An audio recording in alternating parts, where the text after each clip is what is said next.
मित्रों, अर्जुन को महाभारत के समय का सबसे बड़ा धनुर्धर माना गया है। ऐसा भी माना जाता है कि अगर अर्जुन के पास धनुष चलाने का कौशल नहीं होता तो पांडव शायद ही महाभारत की युद्ध जीत पाते। साथ ही अधिकतर लोग यही जानते हैं कि अर्जुन की मृत्यु पांडवों के स्वर्ग यात्रा के दौरान हुई थी। लेकिन मित्रों, महाभारत में हमें एक ऐसी भी कथा पढ़ने को मिलती है जिसमें बताया गया है कि अर्जुन की इससे पहले भी एक बार मृत्यु हो चुकी थी और अर्जुन का वध करने वाला कोई और नहीं बल्कि अर्जुन का स्वयं पुत्र था। जिसके बाद देवी गंगा अर्जुन की मृत्यु पर हंसने लगी थी। तो आज के इस हिंदू धर्म दर्पण की वीडियो में हम आपको इसी कथा से अवगत कराने वाले हैं।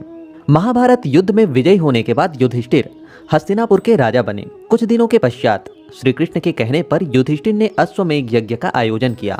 नियमानुसार यज्ञ के अश्व को अर्जुन के नेतृत्व में छोड़ दिया गया।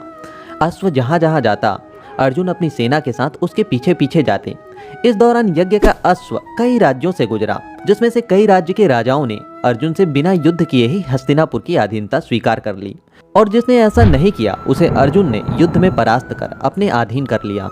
इस तरह से यज्ञ का अश्व एक दिन मणिपुर पहुंचा। उस समय मणिपुर का राजा अर्जुन और चित्रांगदा का पुत्र बभ्रुवाहन था।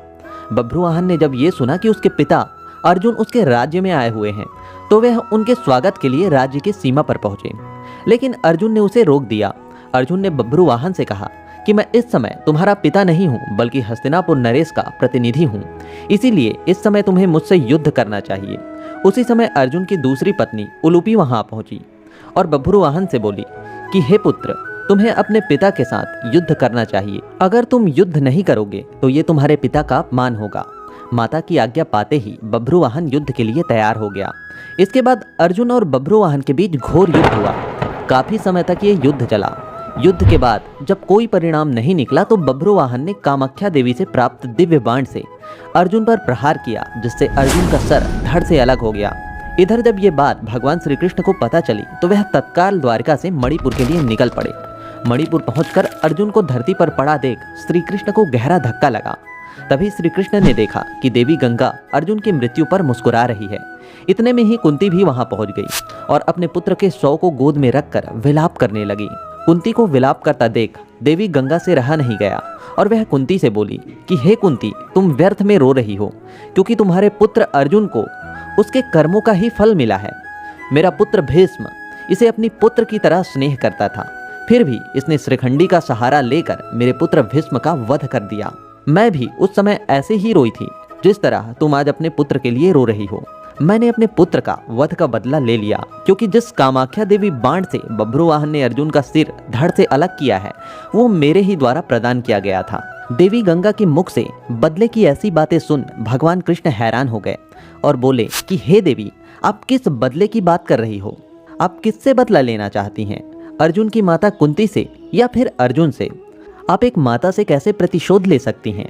तब देवी गंगा ने कृष्ण से कहा कि हे वासुदेव, ये तो आप जानते ही हो कि अर्जुन ने उस समय मेरे पुत्र का वध कर दिया था जब वो निहत्था था। अर्जुन का ऐसा करना जब उचित था तो अर्जुन का वध उसी के पुत्र द्वारा कराकर मैंने क्या गलत किया है? तब कृष्ण ने देवी गंगा को समझाते हुए कहा कि अर्जुन ने जिस तरह अपने पितामह का वध किया था वो स्थिति स्वयं पितामह ने अर्जुन को बताई थी, क्योंकि पितामह ये जानते थे कि उनके होते हुए पांडवों की विजय असंभव है। इसीलिए उन्होंने स्वयं युद्ध से हटने का मार्ग अर्जुन को बताया था। अर्जुन ने तो बभ्रुवाहन के प्रहार को सिर्फ रोका है, स्वयं प्रहार नहीं किया है। अर्जुन ने तो कामाख्या देवी द्वारा दिए दिव्य बाण का मान बढ़ाया है। कृष्ण के तर्क सुनकर गंगा दुविधा में पड़ गई और कृष्ण को इस दुविधा से बाहर निकलने का मार्ग बताने को कहा। तब कृष्ण ने देवी गंगा को अर्जुन को पुनः जीवित करने को कहा।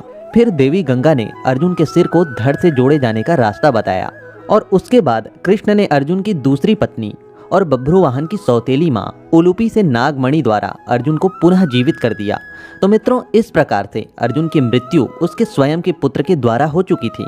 अगर आपको हमारी ये प्रस्तुति महत्वपूर्ण लगी तो वीडियो को लाइक अवश्य करें।